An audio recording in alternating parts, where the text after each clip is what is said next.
everybody. Today the session what we are going to conduct is overcoming anxiety and depression. मैं हूँ अमी अंतरध्वनि से और आज हमारे साथ डॉक्टर इति शुक्ला जुड़े हुए हैं जो एक कंसल्टेंट साइकोलॉजिस्ट है स्टर्लिंग हॉस्पिटल के साथ. उनका 25 इयर्स का एक्सपीरियंस है जो आज वो हमारे साथ शेयर करेंगे. अलग अलग फील्ड में, कॉर्पोरेट सेक्टर है, एजुकेशनल है, हॉस्पिटल्स में, सब जगह पे. Welcome ma'am to the session. और डॉक्टर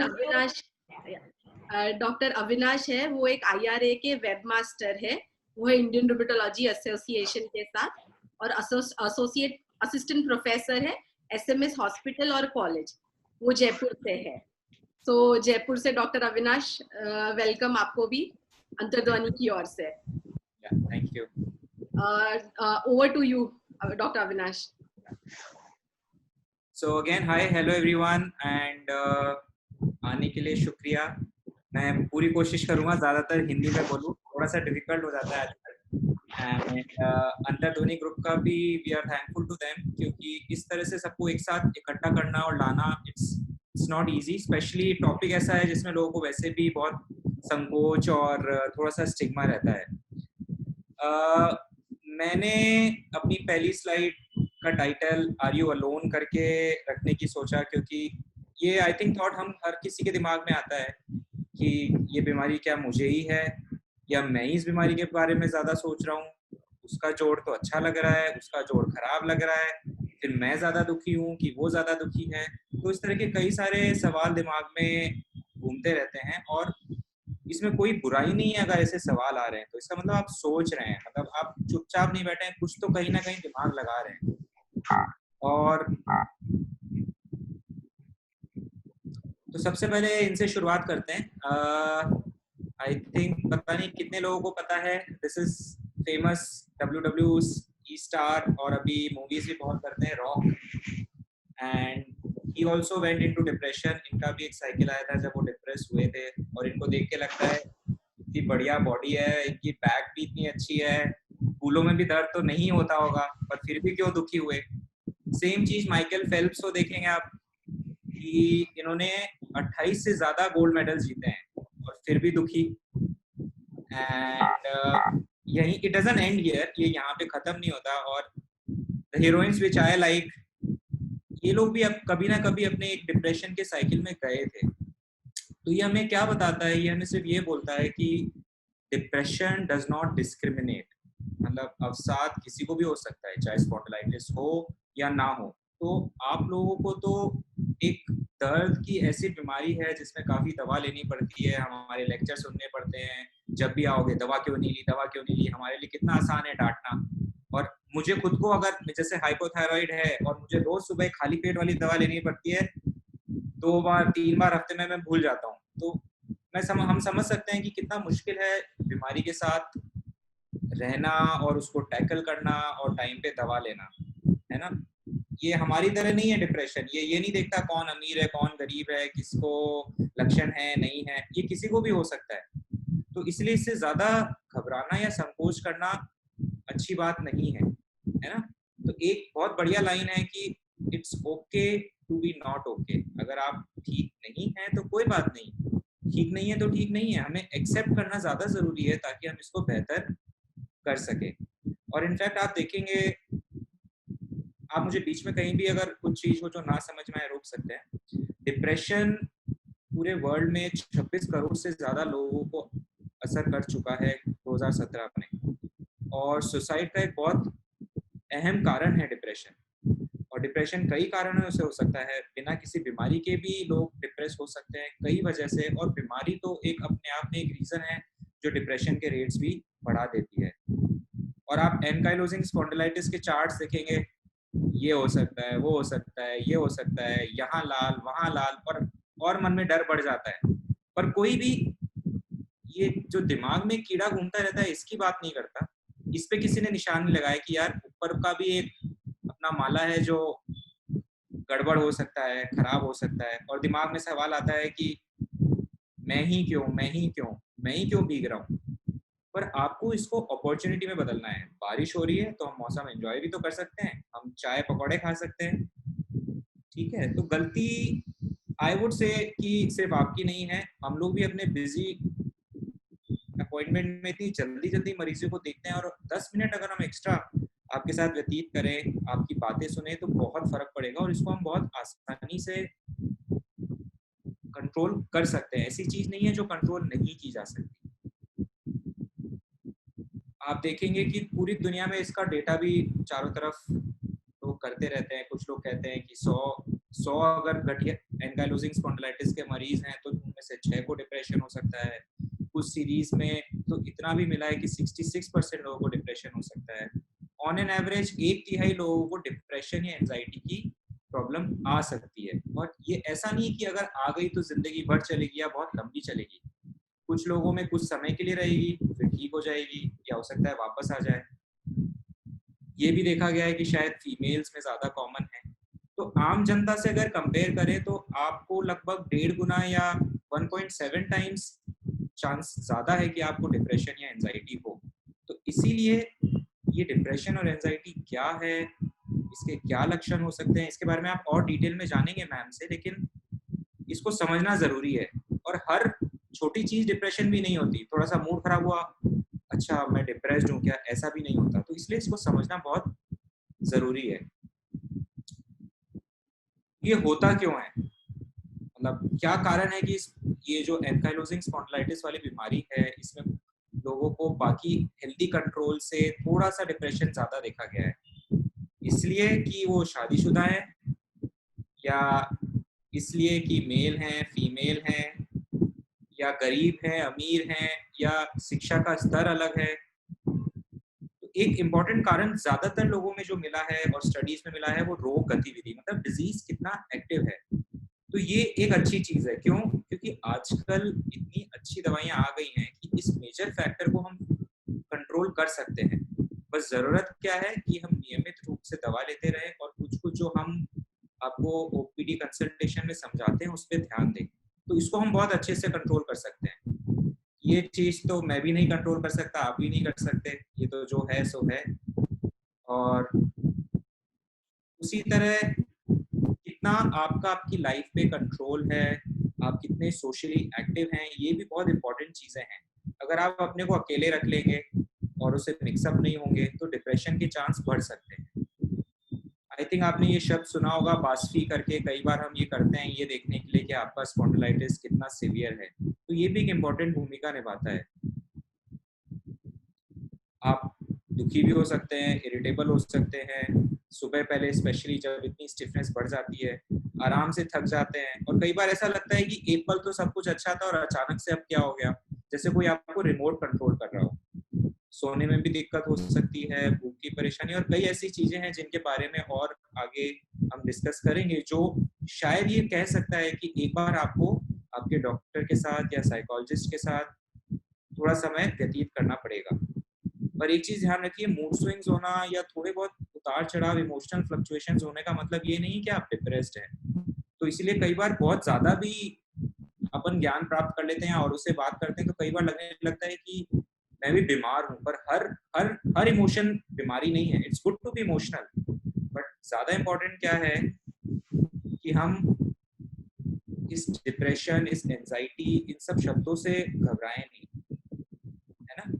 और ये स्वाभाविक है, अगर थोड़ा आपको तनाव आता है तो बीमारी की चिंता सब किसी को होती है। अपने को काम करना है, परिवार के बारे में सोचते हैं, मन में ये डर होता है कि बच्चों में आएगी कि नहीं, इतने एक्सपेंसेस हैं, और दुनिया भर की कई चीजें हैं, दवाइयों के साइड इफेक्ट्स, इतनी सारी चीजें हैं। पर एक चीज क्या अच्छी है कि इनमें से काफी सारी चीजें हम कंट्रोल कर सकते हैं। दवाइयों के क्या साइड इफेक्ट हैं आप हमसे पूछ सकते हैं, हम उसको चेक भी करते हैं, मॉनिटर भी करते हैं, क्योंकि ये सबसे आम है। कोई भी नई चीज होती है अपने को ये डर रहता है कि दवा की वजह से तो नहीं है। तो ये सारी चीजें ऐसी हैं इनमें से कुछ जो हम कंट्रोल कर सकते हैं। तो मुझे एक लाइन और अच्छी लगी जो मैं ये प्रिपेयर कर रहा था कि depression is a prison where you are both suffering prisoner and the cruel jailer. मतलब आप कैदी भी आप हैं और आपके ऊपर डंडा लगाने वाला जो जेलर है वो भी आप हैं। तो यानी कि आपके हाथ में छड़ी है, आप इसे कंट्रोल कर सकते हैं, क्योंकि आप ही आप खुद के मालिक हैं, जैसे वो कहते हैं ना, you are your own architect, या आप अपनी गाड़ी के खुद ड्राइवर हैं, आप उसको जैसे चाहे जहाँ चाहे कोशिश कर सकते हैं ले जाने की। आपको चला के कहीं और जाना है जा सकते हैं। और लड़ना क्यों ज़रूरी है? क्योंकि एक तो थकान दूर करनी है, अपने को अपनी एफिकेसी इम्प्रूव करनी है, तो इसीलिए इस बीमारी, डिप्रेशन, एंजाइटी से लड़ना बहुत आवश्यक है। नहीं तो क्या होगा, हम इस लूप में फंस जाएंगे, थकते रहेंगे, बीमारी बढ़ती रहेगी, डिप्रेस होते रहेंगे और यहीं घूमते रह जाएंगे, और लाइफ में ऐसा मन, निरस सा मन हो जाएगा। तो हम इसको तोड़ सकते हैं अलग अलग लेवल पे, हमारी मदद से, दोस्तों की मदद से, साइकोलॉजिस्ट की मदद से, है ना।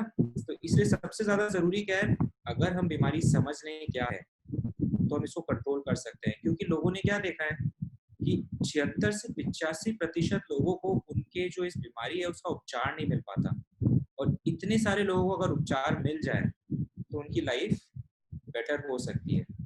और ये एक सबसे बड़ा वो है कि साइकेट्रिस्ट जैसे ही बोल दिया कि आप एक बार थोड़ा समय साइकेट्रिस्ट या साइकोलॉजिस्ट के साथ व्यतीत करें, तो दवा तो छोड़ेगा ही, और डॉक्टर को भी छोड़ेगा, और वहां से निकल, रिलेटिव बोलेंगे नहीं तो यार ये तो पागलों के डॉक्टर के पास भेज रहा है, बट ऐसा नहीं है। इनफैक्ट कई बार मुझे भी लगता है कि मुझे भी जाके बैठना चाहिए, कुछ सेशंस करने चाहिए उनके साथ, क्योंकि हर किसी को कई तरह की एंजाइटी और इश्यूज रहते ही हैं। तो इसीलिए संकोच बिल्कुल भी नहीं करना है, ना डरना है, इसको अंदर बैठा के नहीं रखना है आपको। यू शुड ओपन अप, आप शेयर करो, बातचीत करो, दोस्त बनाओ, लोगों से मिलो, अकेले मत रहो, और बीमारी का कंट्रोल करो। क्योंकि डिप्रेशन आपकी कमजोरी नहीं है, जो लोग आपको कहते हैं और महसूस कराते हैं आप वो नहीं है, आप जो खुद से अंदर से महसूस करते हैं उसको बेहतर करना है। आपको 4 लोगों की बातें सुन के कि आपको बार बार बोल रहा है आप डिप्रेस्ड हो, आप दुखी रहते हो, उस पर फोकस नहीं करना है। बीमारी हम कंट्रोल करवाएंगे, दवाइयाँ कैसे लेनी है, क्यों लेनी है, कितनी लंबी लेनी है, ये सब चीज में हम आपकी मदद करेंगे। दवाइयों के क्या साइड इफेक्ट्स हैं, क्या नहीं है, इसमें हम आपको मदद करेंगे, क्योंकि आजकल दवाइयाँ बहुत हैं। योगा और एरोबिक्स बहुत ज़रूरी है, अब तो पूरी दुनिया इसकी इम्पोर्टेंस समझ रही है, और ये डिप्रेशन से भी फाइट करने में हेल्प करता है। लोग चूहों पे एक्सपेरिमेंट कर रहे हैं अब योगा और एरोबिक्स से, तो हम तो आदमी हैं, हमें तो अपनाना ही चाहिए। ठीक है, तो बीमारी को, दवाइयों को अपना बेस्ट फ्रेंड्स बनाएं। और आजकल टेक्नोलॉजी की वजह से, और जब भी आप ओपीडी में भी जा रहे हैं, ये सपोर्ट ग्रुप्स की इतनी इंपॉर्टेंस हो गई है कि आप एक दूसरे से बात जब करेंगे ना, तब आपको रियलाइज होगा यार हाँ वो भी वैसा ही सोच रहा है, तो ये विचार आ सकता है मन में, चलेगा, कोई दिक्कत नहीं है, उसको कंट्रोल कर सकते हैं। और लाइफ में कोई ना कोई ऑब्जेक्टिव बना लें। बहुत बार अगर हम कोई लाइफ में ऑब्जेक्टिव फिक्स कर लेते हैं ना, तो बाकी चीजों से ध्यान हट जाता है। जैसे मैंने सोच लिया कि मुझे अपने बेटे या बेटी को अच्छा पढ़ाना है, ये करना है, तो अपने आप दिमाग इतना फोकस्ड हो जाएगा कि बाकी चीजों से, टेंशन से, एंजाइटी से दिमाग हटने लगेगा। लेक्चर देना आसान है, बट लेकिन यही सच है और यही करना पड़ेगा। एंड हमसे बातचीत करें, हमारा दिमाग खाए, हमसे 4 बार पूछे, 100 बार पूछे, पर पूछे। एंड मैं ये 2 स्लाइड्स के साथ एंड करूंगा। He is a famous astronaut who went into severe depression, but जैसे मैंने बोला डिप्रेशन आपकी वीकनेस नहीं है, इसने अपने ही डिप्रेशन को अपना हथियार बनाया, and he became the chairman of national mental health association. तो कई सारे ऐसे पर्सनालिटीज हैं जिनके बारे में आप पढ़ेंगे तो आपको अच्छा लगेगा, मोटिवेशन मिलेगा। तो ये ध्यान रखिए, he who has a why to live can bear almost anyhow। जिसके पास कुछ ना कुछ रीजंस और हेल्प और लोगों की मदद करने के विचार हैं मन में, तो चाहे कितनी भी प्रॉब्लम आ जाए, he or she can really fight it out and survive। Thank you. एक और स्लाइड है। हाँ, सवाल आपको पूछने हैं, बीमारी कंट्रोल करनी है तो अपने आप एंजाइटी और डिप्रेशन कम होगा। ठीक है, ओवर टू यू अमी। Perfect. Thank you, Dr. Avinash. Iti ma'am, all yours. Yes. So I will share my screen. Yes. So आप सभी दोस्तों को मेरा नमस्कार। और आप लोगों की जो तकलीफ है उसको समझने के लिए पहले तो मैं ये कहूंगी कि अगर आप में से जितने भी लोगों को एएस है और आप लोग अगर ये समझते हैं कि जैसे डॉक्टर अविनाश ने भी कहा कि अगर हम अपनी कोई भी प्रॉब्लम को एक्सेप्ट कर लेते हैं तो मैं कहूंगी कि 90% प्रॉब्लम आपकी कम हो जाती है एज अ साइकोलॉजिस्ट, राइट। जब तक हम डिनायल मोड में रहते हैं ना कि मुझे क्यों हो गया या ये मेरे साथ में क्यों हो रहा है, ये सब बातें जब तक हम करते रहते हैं ना तब तक हमारी परेशानी भी बनी रहती है। तो कहीं भी अगर साइकोलॉजिकल प्रॉब्लम है या फिजिकल कोई भी डिफिकल्टी है तो सबसे अच्छा एक तरीका होता है कि पहले हम उसको एक्सेप्ट कर ले कि हाँ भाई मुझे एएस हो गया, मुझे एंकिलोजिंग स्पॉन्डिलाइटिस हो गया है, ठीक है। अब अगर हो गया है तो क्या करें, तो क्या हम उसको बैठ के रोएंगे तो नहीं, सीधी बात है, हमको उसके साथ में जीना सीखना है, राइट। तो अब जीना कैसे सीखना है, उसके लिए सबसे बड़ी बात होती है कि हमारी मेंटल हेल्थ कैसी है। अगर हम मानसिक रूप से स्वस्थ है, अगर हमारा हम कहते हैं कि हमारे अंदर जो क्षमता है परेशानियों को झेलने की या उसको सामना करने की, तो उसको हम कहते हैं मेंटल हेल्थ। मेंटल हेल्थ का मतलब होता है कि किस तरह से हम अपना पूरा जो जो अपनी जो दिनचर्या है हम कैसे उसको बिताते हैं, हम अपना काम कैसे करते हैं, जिसको मैंने लिखा है रिजल्टिंग इन प्रोडक्टिव एक्टिविटीज।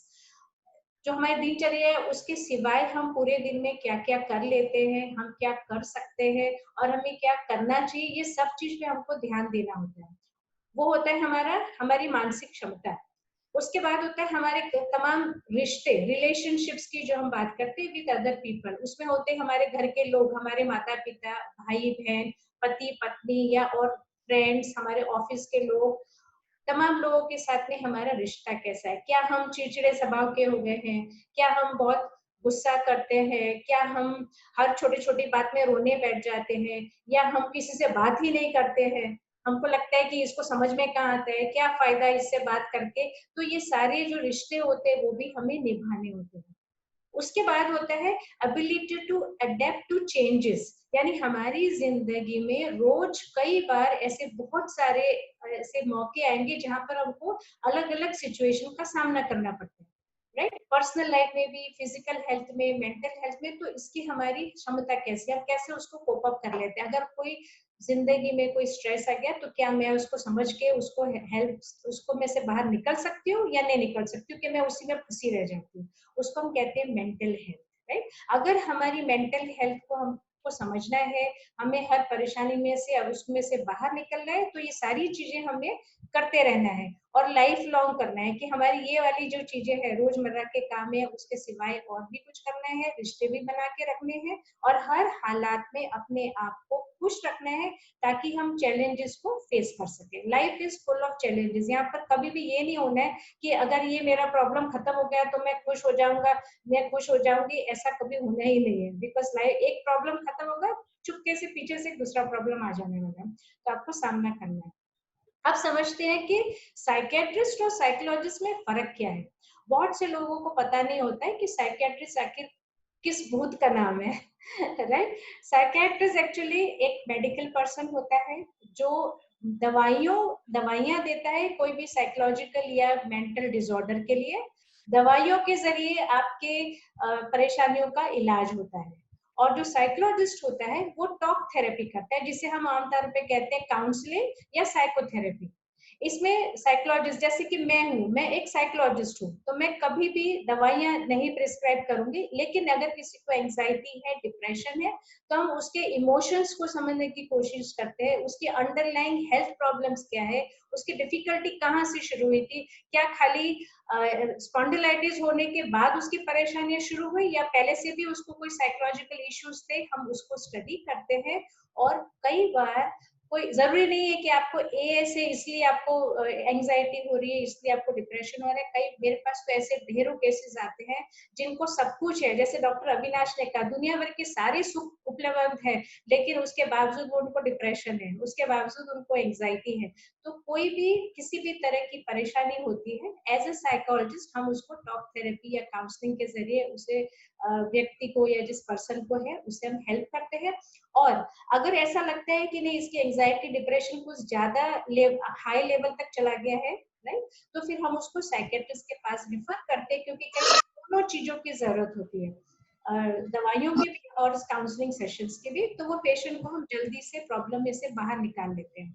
अब यहाँ पर एक बात मैं और कहूंगी कि अगर किसी को एंजाइटी या डिप्रेशन या और भी कोई तमाम तरह के मेंटल डिसऑर्डर है, हम तो यहाँ पर सिर्फ 2 टॉपिक पे बात कर रहे हैं, लेकिन अगर पेशेंट हमारे पास पहले ही थोड़ा सा आ जाता है, जब वो समझ लेता है कि हाँ मुझे कुछ साइकोलॉजिकल प्रॉब्लम हो रही है, तो अगर वो पहले वाले स्टेज में हमारे पास आता है तो सिर्फ साइकोथेरेपी से हम उसे बहुत जल्दी बाहर निकाल देते हैं। लेकिन जैसा कि हमारे समाज में है, हम साइकियाट्रिस्ट और साइकोलॉजिस्ट के पास जाने से ही डरते हैं, हमको लगता है अरे मैं पागल थोड़ी हूँ, मैं क्यों चला जाऊं या मैं क्यों चली जाऊं, इसलिए हमारी वो प्रॉब्लम बढ़ जाती है और फिर हमको मजबूरन कई बार पेशेंट को दवाइयों पे भी रखना पड़ता है और साइकोथेरेपी भी साइड बाय साइड चलती है। ओके, तो ये एक फर्क है साइकोलॉजिस्ट और साइकियाट्रिस्ट में।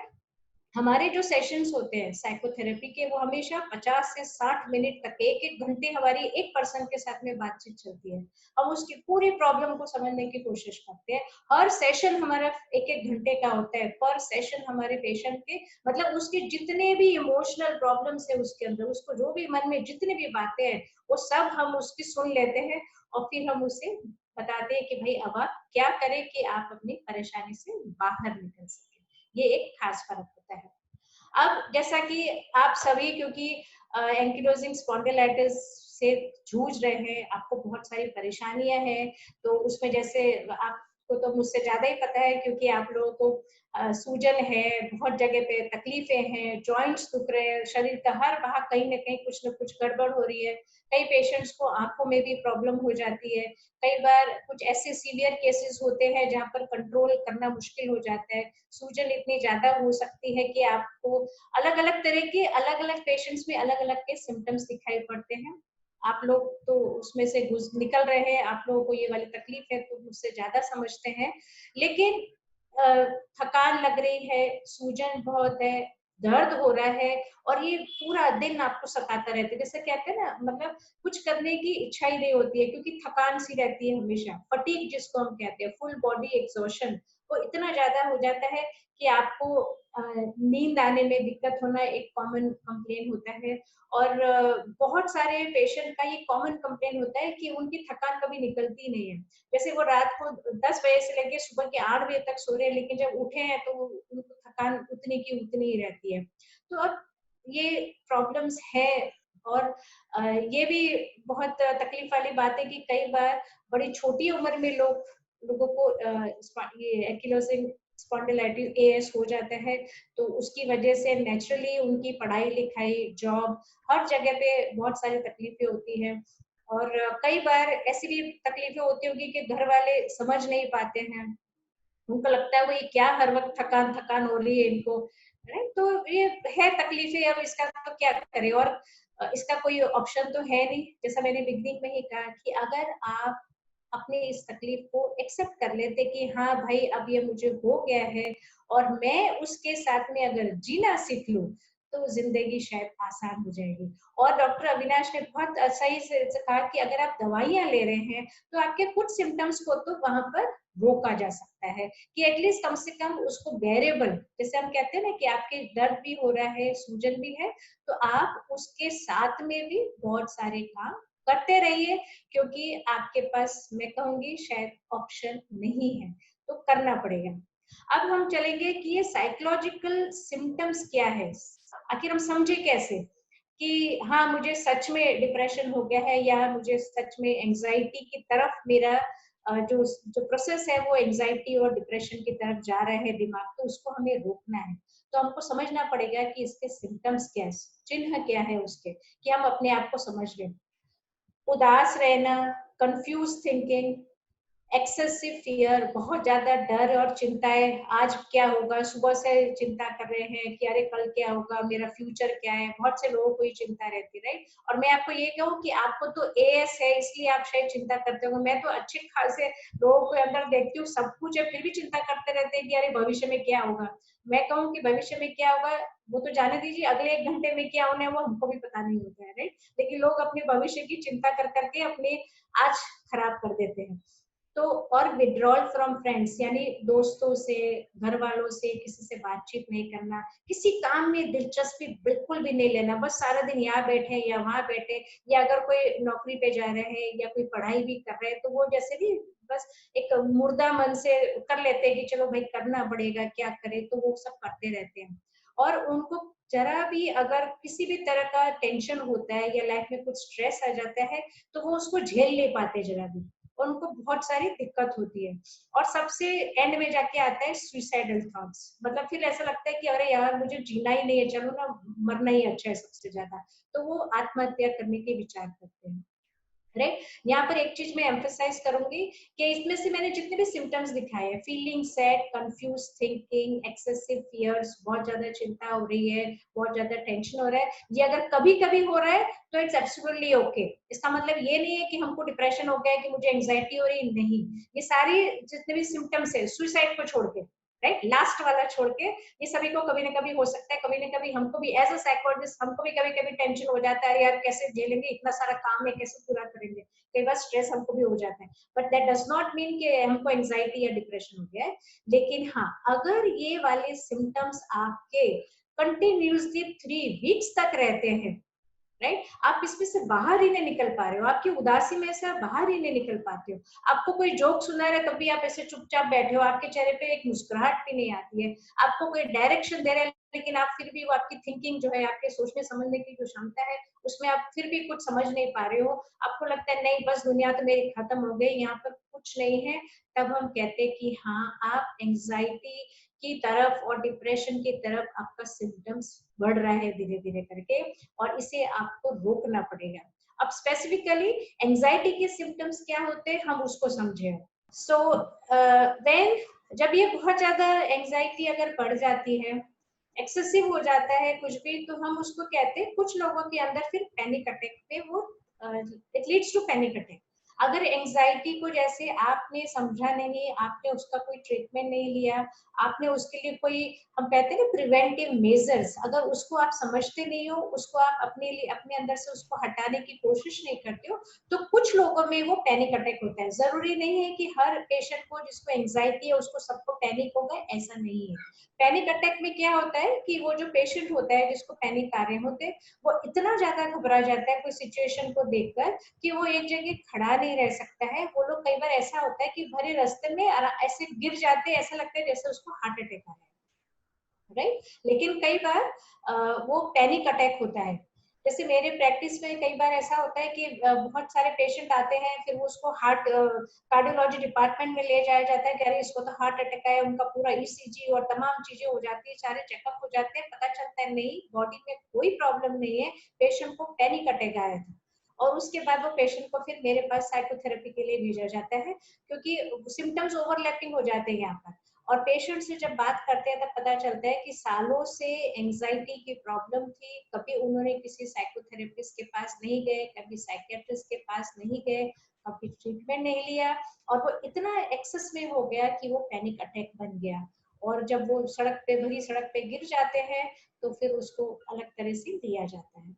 तो ये समझना जरूरी है कि अगर कभी भी इस तरह की कोई भी साइकोलॉजिकल प्रॉब्लम हो रही है, जैसा मैंने पहले भी कहा है कि छोटी छोटी बातों के लिए भी साइकोलॉजिस्ट के पास आप आ सकते हैं। आपको इमोशनल डिफिकल्टी है, घर में झगड़े हो रहे हैं, या स्टूडेंट्स है जो मन लगा के पढ़ नहीं पा रहे हैं, गर्लफ्रेंड बॉयफ्रेंड के इश्यूज हो रहे हैं, या मैरिटल कॉन्फ्लिक्ट हो रहे हैं, घर में बहुत सारी फाइटिंग्स हो रही है, आपको नहीं पता कैसे सिचुएशन में से बाहर निकलना है, ये सारी इश्यूज को साइकोलॉजिस्ट सॉल्व करते हैं। आपको एक नए तरीका, नजरिया बताते हैं, आपको आपकी प्रॉब्लम में से बाहर निकलने के तरीके सीखने हैं। देखिए, हम साइकोलॉजिस्ट है, डॉक्टर अविनाश रूमेटोलॉजिस्ट है, वो आपकी प्रॉब्लम हटा नहीं सकते, हम आपको आपकी प्रॉब्लम के साथ में जीना सिखा देते हैं, राइट। एज अ साइकोलॉजिस्ट मैं आपको ये सिखाऊंगी कि चलो कोई बात नहीं, आपकी लाइफ में इतने सारे प्रॉब्लम्स भी हो सकते हैं, लेकिन अगर आप अपने सोचने का तरीका बदल देंगे तो आपकी 90 से 99% प्रॉब्लम हट जाएगी। प्रॉब्लम्स तो थोड़ी बहुत हमेशा रहेगी, because we are human beings, हम इंसान हैं, हम प्रॉब्लम से भाग नहीं सकते, हमको प्रॉब्लम को उसके साथ में जीने की अपनी क्षमता बढ़ानी है, राइट। और उसको हम कहते हैं एबिलिटी टू कोप अप, हम कैसे सामना करेंगे उसका। जो जो हम सेशंस लेते हैं साइकोथेरेपी में, पेशेंट की सारी बातें सुनने समझने के बाद उसके जो भी प्रॉब्लम्स है घर में है या खुद की प्रॉब्लम है, हम उसे ये समझाते हैं कि हम उसमें अब उसमें से वो बाहर कैसे निकले और उसका वो सामना कैसे करें, राइट। अब नेक्स्ट है डिप्रेशन। डिप्रेशन को कई बार लोग बड़े लूजली उसको यूज करते हैं, राइट। अरे मुझे तो डिप्रेशन हो गया था। नहीं, जिसको डिप्रेशन होता है ना वो कहता ही नहीं कि डिप्रेशन है मुझे, वो इस बात को मानने ही नहीं चाहते क्योंकि उसे पता ही नहीं है डिप्रेशन क्या होता है। तो डिप्रेशन में कई बार बहुत सारे, वो बेसिकली एक मूड डिसऑर्डर होता है जिसमें सबसे बड़ी जो फीलिंग होती है ना वो होता है feeling of helpless and hopeless.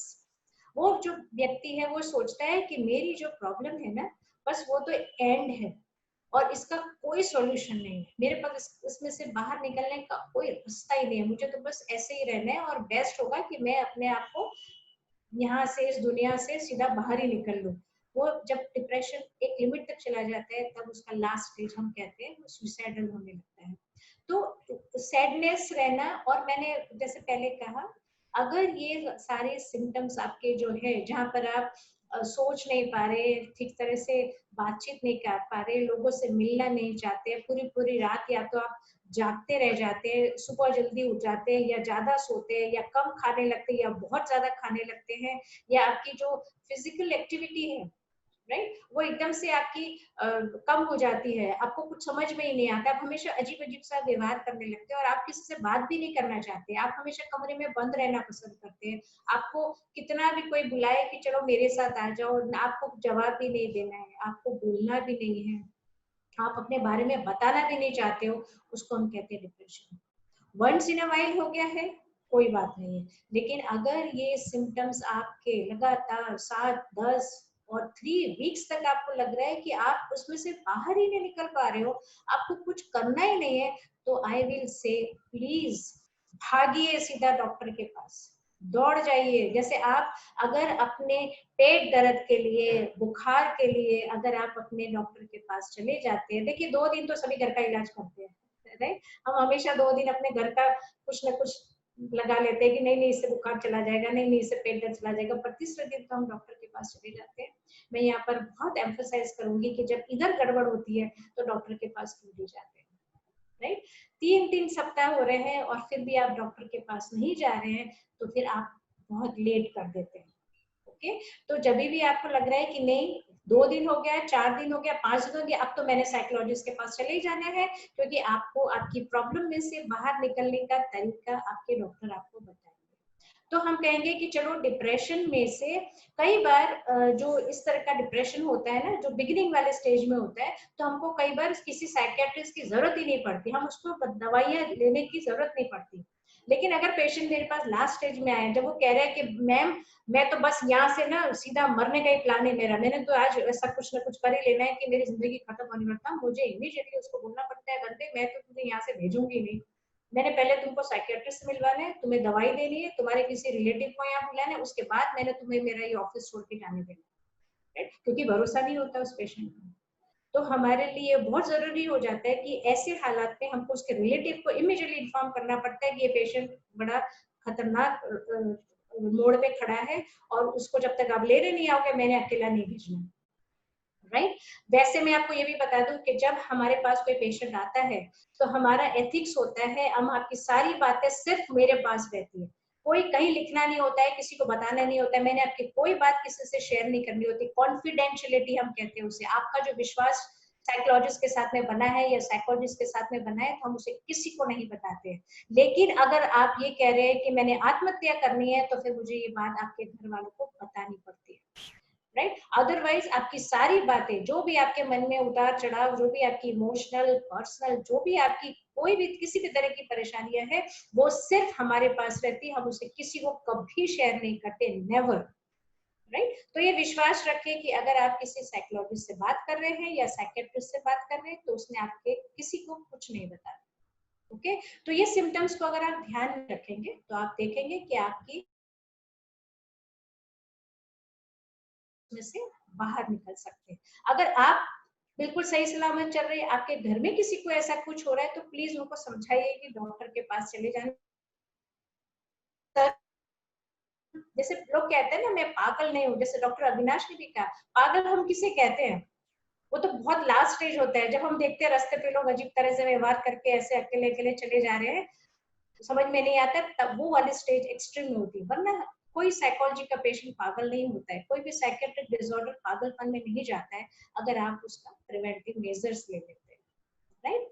अब थोड़े से प्रैक्टिकल टिप्स हैं यहाँ पर कि आप करें क्या, राइट। आपको एएस है, एएस की वजह से अगर आप डिफिकल्टी सिचुएशन में जा रहे हैं, उसकी वजह से आप एंजाइटी और डिप्रेशन में जा रहे हैं, तो हर प्रॉब्लम का एक सबसे आसान तरीका होता है, अपना एक रेगुलर रूटीन तो बना ही लीजिए। अगर आपकी लाइफ में डिसिप्लिन नहीं है तो उसको डिसिप्लिन लाना पड़ेगा आपको। ये नहीं कि आपका मन नहीं हो रहा है तो आप सुबह 10 बजे तक पढ़े, आपका मन नहीं हो रहा है तो रात को 4 बजे तक बैठ के टीवी देख रहे हैं या व्हाट्सएप पे चैटिंग कर रहे हैं। ये सब आदतें छोड़नी पड़ती है, अपना एक रूटीन बनाना पड़ता है कि मुझे नींद आए या नहीं है, मैंने 10 बजे सो जाना है या 11 बजे, वो आप पे निर्भर करता है आपको क्या करना है। सुबह आपको लेट में लेट भी अगर उठना है तो आपको 7 बजे उठ जाना चाहिए। थोड़ा तो देखना चाहिए कि सूर्योदय जो होता है हमारा 6:30-7 बजे के बीच में होता है, तो कभी कभी उसको भी देख लेना चाहिए, अच्छा होता है आपकी सेहत के लिए। एक रेगुलर रूटीन बनाइए, और रूटीन में एक्सरसाइज करनी है।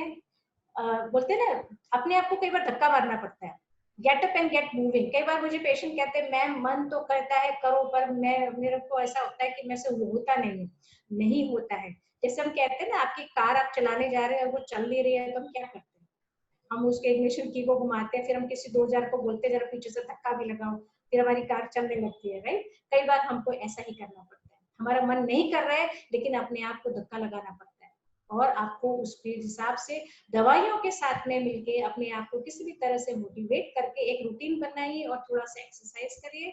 यहाँ पर मैंने ये प्रेयर के बारे में नहीं लिखा है, अगर आप भगवान में विश्वास करते हैं या अगर नहीं भी करते, राइट, यूनिवर्स है, उसके थोड़ा सा थैंक यू कहना सीखिए, थोड़ी सी प्रार्थना कीजिए। हमारी रिसर्च बताती है कि जो लोग रोज प्रेयर करते हैं, जो लोग रोज मेडिटेशन करते हैं, उनका जो हीलिंग प्रोसेस है ना, वो बाकी लोगों से 90% ज्यादा होता है। तो बहुत अच्छा होता है प्रार्थना करना, मेडिटेशन करना। ये आपकी सेहत को, आपकी जो मानसिक संतुलन की जो हम बात करते हैं, आपकी जो मानसिक क्षमता की हम बात करते हैं, उस कुबे से बाहर निकलने के लिए या उसको ऊपर बढ़ाने के लिए, कोपिंग अप स्किल्स, वो इन दोनों चीजों से बहुत जल्दी जल्दी अच्छे होने के चांसेस बढ़ जाते हैं। हीलिंग प्रोसेस इन दो चीजों से अच्छे होते हैं। तो कोशिश करिए, अगर आपने कभी नहीं किया है तो जरूर कोशिश करिए। एएस के पेशेंट्स के लिए ये स्विमिंग को मैंने देखा है कि इसका बहुत फायदा होता है। खैर अभी तो स्विमिंग के लिए मैं ही मना करूंगी, जब तक हमारा कोविड-19 यहाँ से बाहर नहीं निकल जाता है, पता नहीं कब निकलेगा, तभी तो स्विमिंग वगैरह आपको बंद रखना पड़ेगा, वरना इससे बहुत फायदे होते हैं। पर आप घर में बहुत सारी सेल्फ स्किल्स जो हम कहते हैं वो आप इम्प्रूव कर सकते हैं। अपने बारे में कुछ देखिए, आप कैसे क्या नया नया सीख सकते हैं। अगर आप घर में हैं, आपका वर्क फ्रॉम होम चल रहा है या नहीं भी चल रहा है, या आप स्टूडेंट है, या जो भी परेशानियां हैं, अपने आप को मोटिवेटेड रखना बहुत जरूरी है। आपकी खुद की कोई हॉबी होगी, कोई शौक होगा। बहुत से लोगों को सिंगिंग अच्छा लगता है, डांसिंग अच्छा लगता है, पेंटिंग है, राइटिंग है, क्रिएटिव ओपन एंडेड स्टोरीज है, पजल सॉल्व करिए। देखिए अभी तो इंटरनेट का जमाना है, और नहीं भी था तो भी अब तो हमको इंटरनेट के सारे ही जीना पड़ रहा है। आजकल तो छोटे बच्चों की पढ़ाई भी इंटरनेट से हो रही है, राइट। सभी के पास स्मार्टफोन है या नहीं भी है, किसी भी तरह से अपने आप को इन्वॉल्व रखिए, अपने आप को ऐसा रखिए कि आपकी जो एक्टिविटीज जो है दिन में, आपका दिमाग ना पॉजिटिव डायरेक्शन में लाने के लिए अपने आप को इस तरह से बिजी आप रखेंगे तो आप खुश रहेंगे। और आपके जो भी डाउट्स हैं आपके एंकिलोजिंग स्पॉन्डिलाइटिस को लेके, उसके बारे में पूरा इंफॉर्मेशन लीजिए। डॉक्टर ने जैसे कहा अभी कि दिमाग खाइए डॉक्टर का, उसको समझ लीजिए कि आपकी क्या तकलीफ है, कितने लेवल की है, आपको क्या क्या करना है, किस हद तक आपको अपनी परेशानियों के साथ में जीना पड़ेगा, वो सब समझ लीजिए। क्योंकि जब आप उसको समझेंगे तो आप उसे एक्सेप्ट करेंगे, जब आप उसे एक्सेप्ट करेंगे तो आपके लिए थोड़ा सा जिंदगी थोड़ी सी आसान होने लगेगी, और उसको आपको करना पड़ेगा। आप लोग, मैंने लिखा है ज्वाइन अ सपोर्ट ग्रुप, आप लोग ऑलरेडी एक सपोर्ट ग्रुप में आ चुके हैं, अच्छी बात है। एक दूसरे से जितना शेयर करेंगे उतनी आसानी से आप जी सकेंगे, राइट। ये थोड़े और सजेशंस हैं कि अपने स्ट्रेस को, जो क्रॉनिक इलनेस आपकी लाइफ में आ गया है, राइट, ये क्रॉनिक है, इसमें से आप शायद नहीं निकल पा रहे हैं या शायद निकलने के चांसेस भी कम होते हैं, लेकिन इसको झेलने की क्षमता, इसके साथ में जीने की क्षमता आप जरूर बढ़ा सकते हैं। आपकी मेंटल स्ट्रेंथ की जो हम बात करें, शुरू से मैं कह रही हूँ मेंटल स्ट्रेंथ, आपकी मानसिक क्षमता को बढ़ाएंगे तो आपके शरीर के जो तकलीफें हैं, जो सूजन चढ़ जाती है या दर्द होता रहता है, उसके साथ में जीने की आप आदत डाल लेंगे तो आपको टेंशन भी नहीं होगा या कम होगा, और डिप्रेशन में जाने के चांसेस आपके कम हो जाएंगे। अपने मन को आपकी मनपसंद एक्टिविटीज में लगा के रखना है, तो आप देखेंगे कि मन काफी अच्छा रहता है। रिलैक्सेशन एक्सरसाइजेस बहुत सारी होती है, रिलैक्सेशन टेक्निक अगर आप यूट्यूब में डाल के देखेंगे तो बहुत सारे रिलैक्सेशन टेक्निक्स बताए गए हैं। जो आपको अच्छा लगे उस पे आप उसको डाउनलोड करके रखिए या आप किसी से सीख लीजिए, और ये बहुत अच्छा होता है। दिमाग भी शांत रहता है, शरीर भी शांत रहता है, और एंजाइटी और डिप्रेशन के चांसेस कम हो जाते हैं। मेडिटेशन अगर आप लोगों ने कभी नहीं किया है तो शुरू कर दीजिए, बहुत अच्छा फायदा होता है उससे। माइंडफुलनेस एक नया टेक्निक है जहां पर आप जो भी काम करते हैं ना उसको पूरे मन लगा के दिमाग से शांति से करिए उसको। लोग क्या करते हैं आजकल, माइंडफुलनेस से बिल्कुल काम नहीं करते। एक टाइम पे 4 चीजों के बारे में उनके दिमाग में चल रहा है। जैसे यहाँ बैठे मेरा मेरा ये लेक्चर भी सुन रहे हैं, साइड साइड में ये भी सोच रहे हैं आज घर में खाना क्या पकना है, या क्या खाना मिलने वाला है, या अभी कल मुझे क्या करना है, रात को मुझे नींद आएगी, रात को मैंने टीवी में कौन सा सीरियल देखना है, वो भी साथ साथ में चल रहा होगा, राइट। तो उसको माइंडफुलनेस नहीं कहते। माइंडफुलनेस का मतलब आप जिस काम में लगे, जैसे मान लीजिए आप खाना खाने बैठे हैं तो एक एक और के साथ में उस चीज को फील करिए, उसे हम कहते हैं माइंडफुलनेस। उससे क्या होता है, आपका जो कंसंट्रेशन का लेवल होता है वो इम्प्रूव होने लगता है, आपका दिमाग शांत होने लगता है, राइट। ये सब करना भी बहुत जरूरी होता है। tai chi है, योगा है, बहुत ही पॉजिटिव इफेक्ट देखने में आए हैं। तो अभी मैं नहीं कह सकती आप कहाँ बाहर सीखने जाइए, पर आप घर में बैठ के जो भी सीख सकते हैं उसे जरूर सीखिए। ओके, किताबें पढ़ने की आदत रखिए, बहुत अच्छी आदत है, मन उससे हमेशा स्वस्थ और अच्छा रहता है। कॉमेडी प्रोग्राम्स देखिए, किताबें ऐसी पढ़ रहे हैं जिससे आपको हंसी आए तो आपको अच्छा लगेगा। और सबसे जरूरी कि इतना सब करने के बाद भी अगर आप नहीं कुछ कर पा रहे हैं तो प्लीज सीक प्रोफेशनल हेल्प। एक साइकोलॉजिस्ट या साइकेट्रिस्ट के पास जरूर जाइए। Seeking help shows your strength. अगर आप मदद मांग रहे हैं तो वो आपकी मानसिक क्षमता बताता है, आपकी कमजोरी नहीं। अगर आप हेल्प मांग रहे हैं इसका मतलब आपने पहला कदम उठा लिया, आप चाहते हैं कि मैं ठीक हो जाऊं, मैं अपनी जिंदगी को ढंग से जीऊं। उसे हम कहते हैं mental strength. Seeking help shows your strength and not the weakness, right. अब मेंटल हेल्थ आपके हाथ में है, आपकी प्रायोरिटी है, और उसको साइलेंस में आपको नहीं जीना है। Make your mental health a priority, you don't have to struggle in silence. ऐसा मत सोचिए कि बस मैं अकेला हूँ, मुझे ऐसे जीना है, नहीं। It is just in your mind.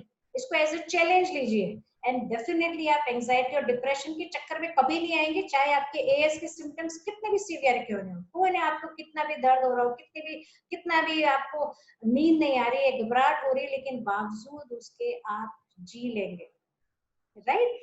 So all the best, take care. आप में से कुछ लोगों के प्रश्न भी थे मेरे पास। Yes, ma'am.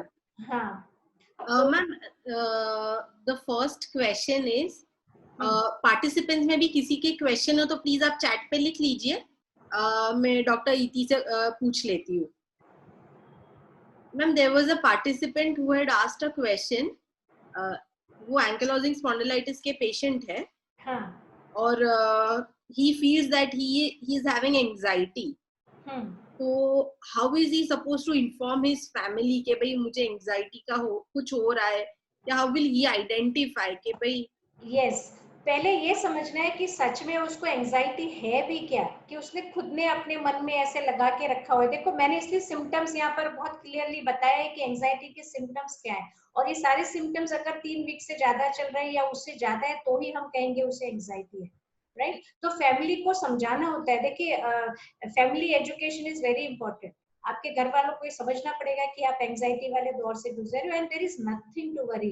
अगर आप उससे समझते हैं तो आप धीरे धीरे करके रियलिटी में आने की कोशिश करें कि ठीक है कोई बात नहीं है, एंजाइटी एक इतना बड़ा कोई भूत नहीं है जिसमें से आप बाहर नहीं निकल सकते, राइट। आप कोशिश करेंगे कि ओके मुझे देखिए, पहले तो होता है कि अगर आप किसी आप जिस एरिया में रहते हैं वहां पर अगर कोई साइकोलॉजिस्ट या साइकेट्रिस्ट है या आपके जो कंसल्टिंग रूमेटोलॉजिस्ट है, आप उनसे भी बात कर सकते हैं कि आपको कंसिस्टेंटली टेंशन जैसा रहने लगे, आप इरिटेटेड रहने लगे, तो पहले ये समझने की कोशिश करिए कि ये इरिटेशन किस वजह से, आपके एएस की वजह से या कुछ और फैमिली में इश्यूज है, क्या आपके कोई पर्सनल इश्यूज है क्या, राइट। पहले से आपको ये सब सिम्टम था, अब एग्रीवेट हो गया क्योंकि आपको स्पॉन्डिलाइटिस भी हो गया, तो आप उसको झेल नहीं पा रहे, राइट। तो कहीं पर आपको एक बैलेंस बनाना पड़ेगा कि नहीं मुझे ये प्रॉब्लम है, मुझे एक्सेप्ट करना है, मुझे अगर जैसे जॉब पे से जॉब चला गया है या आप पढ़ाई स्टूडेंट है और पढ़ाई नहीं कर पा रहे हैं, तो जैसा मैंने कहा है धीरे धीरे करके माइंड को रिलैक्स करना होगा, रिलैक्सेशन टेक्निक सीखना होगा, एक्सेप्ट करना होगा, फिर आप देखेंगे कि आप धीरे धीरे करके आपकी जो मेंटल स्ट्रेंथ बढ़ेगी तो आप इसमें से भी बाहर निकलने लगेंगे।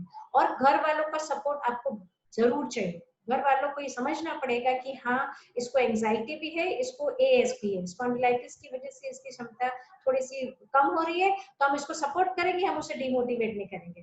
पेशेंट को सिर्फ यही कहना होता है कि देखो हम आपके साथ में, घबराओ मत, जो भी हो रहे हैं हमें बता दो, sharing of feelings is very important, चाहे एंजाइटी हो या डिप्रेशन हो, आपके कुछ भी हो रहा है उसे शेयर करो, और घर वालों की जिम्मेदारी हो जाती है कि वो चुपचाप सुने, उसको रिएक्ट नहीं करे।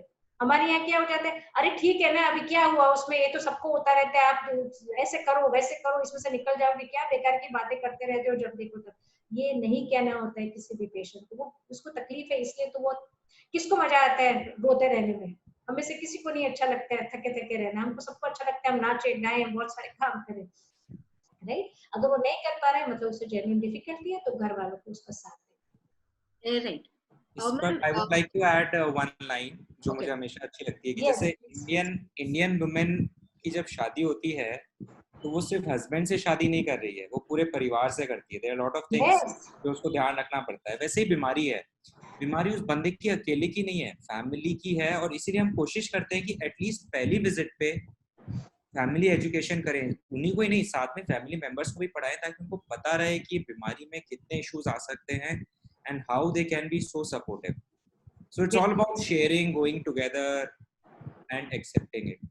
एग्जैक्टली हम भी फैमिली थेरेपी इसीलिए करते हैं, पूरी फैमिली को बुलाते हैं हम भी कि एंजाइटी के सिम्टम्स क्या होते हैं, डिप्रेशन के सिम्टम्स क्या होते हैं, बॉर्डर लाइन पर्सनैलिटी डिसऑर्डर, बहुत सारे साइकोलॉजिकल डिसऑर्डर्स होते हैं, ये सब पूरी फैमिली को समझना पड़ता है, क्योंकि फिर वही उसका साथ दे के इसको इसमें से धीरे धीरे बाहर निकालते हैं। और जैसा मैंने कहा अगर सिम्टम्स बहुत सीरियस है तो ही मेडिकेशन लेना होता है, साइकेट्रिक दवाई तभी लगती है जब उसके सिम्टम्स कंट्रोल में नहीं आते हैं। अगर वो कंट्रोल में आ जाते हैं, पेशेंट अगर अलर्ट रहता है, पेशेंट अगर हमारे दिए हुए सजेशंस पे काम करना शुरू करता है, तो उसकी दवाइयों की जरूरत नहीं पड़ती इनिशियल स्टेजेस में। अगर वो बहुत ही लास्ट स्टेज में मेरे पास आया है तो फिर मेरे पास भी मजबूरी हो जाती है, मुझे उसको कहना पड़ता है कि भाई तुम दवाइयां भी खाओ और मेरी थेरेपी भी करो। Right, right. Ma'am, one of the participant has asked that ankylosing spondylitis में posture change होता है over the period of time. So his posture is like almost वो झुक गए हैं. हाँ. So people keep on mocking him. So due to that he feels depressed. So how to handle the situation? देखिए आपके doctor आपको बता सकते हैं कि कौन सी एक्सरसाइज इसके लिए बहुत अच्छी है। झुक गए हैं तो उन्होंने पहले से, शायद मेरा ऐसा मानना है कि उन्होंने दर्द की वजह से अपने आप को, जो हम स्ट्रेट रखने की बात करते हैं, शायद उन्होंने उस पर ध्यान नहीं दिया होगा, शायद उनको दर्द बहुत होता होगा, लेकिन इसमें फिजियोथेरेपी तो बहुत काम करती है, राइट। तो अगर आपके लिए पॉसिबल है अभी भी तो फिजियोथेरेपी स्टार्ट करवा लीजिए, अगर आपने अभी तक नहीं किया, या किसी से गाइडेंस ले लीजिए, आपके जो कंसल्टेंट रूमेटोलॉजिस्ट होंगे वही आपको बता देंगे कि आप कौन कौन सी एक्सरसाइज कर सकते हैं, राइट। जब आप एक्सरसाइज करेंगे तो ये पोस्चर है जो अपने आप पीछे चेंज होने लगेगा, तो डिप्रेशन भी, अगर सिर्फ उसकी वजह से डिप्रेशन हो रहा है तो वो डिप्रेशन ऑटोमेटिकली आपका कम होने लगेगा, लेकिन उसके लिए आपको रास्ता निकालना पड़ेगा, राइट। ये नहीं कि मैं झुकता जा रहा हूँ तो मैं डिप्रेशन में और चला जा रहा हूँ, नहीं। आपको अगर परेशानी है तो उसका हल निकालिए, उसका सॉल्यूशन ढूंढिए, उस परेशानी में घुस के उसको मल्टीप्लाई मत करिए, राइट। डॉक्टर के पास जाइए। Dr. Avinash, would you like to add anything in this? Yeah, so ये जो झुकाव है, जैसा मैम ने थोड़ा सा पॉइंट आउट किया, what is important to understand is हम उसमें से कितना करेक्ट कर सकते हैं। तो उससे क्या होगा, एक गोल अगर हम सेट कर देंगे पेशेंट के दिमाग में कि ये चीजें हम इस तरह से दवाइयों और एक्सरसाइज के थ्रू कंट्रोल कर सकते हैं, तो अपने आप एक मोटिवेशन बढ़ेगा। एंड हो सकता है टू सम एक्सटेंट कंप्लीटली ठीक हो जाए, हो सकता है थोड़ा पार्ट रह जाए। That only time, exercises and drugs will tell कि हम उसको कितना इम्प्रूव कर सकते हैं। लेकिन दिमाग में ऑब्जेक्टिव बना लिया तो we might be able to help the patient more. और बाकी हम एक्सरेज और वो करा के देखते ही हैं, हम उसमें बताते हैं कितना डैमेज है। मैं एक एग्जांपल हमेशा बहुत यूज करता हूँ कि जैसे गाड़ी का टायर है, कितना घिसा है या कितना पंचर है, ये हम देख के बताएंगे। पर गाड़ी तो गाड़ी है, आपको चलानी होगी। अब चाहे मारुति 800 हो या सामने वाले की मर्सिडीज दिख रही हो, है ना। तो हमें कभी भी वो देख के ये नहीं सोचना यार उसकी तो मर्सिडीज है, मेरी 800 है। But it's all about accepting and same thing कि एक्सेप्ट करें, इम्प्रूव करें, कंप्लायंस और अडियरेंस रखें, things will improve. Right. Next question है, दोनों डॉक्टर्स के लिए है। पेशेंट एंगलोजिंग स्पॉन्डिलाइटिस का है, he is having ankylosing spondylitis from 2 years और फिलहाल he is visiting a psychiatrist, वो स्लीपिंग मेडिकेशन ले रहे हैं एंड एंक्लोजिंग स्पॉन्डिलाइटिस और वो मेडिसिन मिला के 13 मेडिसिन वो पर डे ले रहे हैं। तो how to handle that situation, that how can he overcome from that in both the cases? देखिए, तो उसको है ना, मेरे हिसाब से तो दोनों डॉक्टर के बीच में कोऑर्डिनेशन होना चाहिए, साइकियाट्रिस्ट और रूमेटोलॉजिस्ट के बीच में, राइट। कि पेशेंट इस तरह की परिस्थिति में से निकल रहा है तो हम इसकी मदद कैसे करें कि इसकी दवाइयाँ थोड़ी सी कम हो जाए और वो थोड़ा सा अपने आप को कंफर्टेबल भी फील करे। और इम्पोर्टेंट है, देखिए कई बार मैंने ये भी देखा है कि जो साइकियाट्रिस्ट होते हैं ना, वो पेशेंट की पूरी बात पे इतना सुनते नहीं है कि उसके इश्यूज क्या है, राइट। वो अपने सिम्टम्स बताएगा, जैसे मुझे नींद नहीं आ रही तो उसको नींद की दवाई दे देगा, अच्छा मुझे ये भी हो रहा है तो उसकी भी दवाई ले ले। तो ये जरूरी है कि उसके अंदर बातें क्या है, क्या चीज है जो उसे इतना डिस्टर्ब करती है कि उसे नींद नहीं आती। खाली एएस के दर्द की वजह से नींद नहीं आ रही, वो एक अलग कारण है, वो तो रूमेटोलॉजिस्ट हैंडल कर लेगा, राइट। लेकिन बाकी की क्या चीज है, क्या घर में बहुत सारे इश्यूज होते हैं इनके, तो पहले हमको उसका इमोशंस को कहीं जाके उसके भावनात्मक रूप से उसे टच करने की जरूरत है। आप देखेंगे कि उसकी प्रॉब्लम कम हो जाती है, उसको नींद भी आने लगेगी, चाहे उसके कितना भी कहीं भी शरीर के किसी भी अंग में दर्द हो रहा हो। तो उसको चाहिए कि वो साइकियाट्रिस्ट से अपने दिल की बातें खोल के कहे कि मेरे क्या क्या इश्यूज है। अगर वो साइकियाट्रिस्ट नहीं समझ पा रहे हैं तो शायद अपने रूमेटोलॉजिस्ट से बात करें या फिर वो एक साइकोथेरेपिस्ट को ढूंढे, फिर आप देखेंगे उसकी प्रॉब्लम कम हो जाती है। तो पेशेंट्स का कई बार क्या प्रॉब्लम रहता है, ये जो इमोशंस हैं ये एक बैगेज की तरह वो लेके बस घूमते रहते हैं पीछे लटका के। इट्स वेरी इंपॉर्टेंट कि आप उसको खोले, बताएं।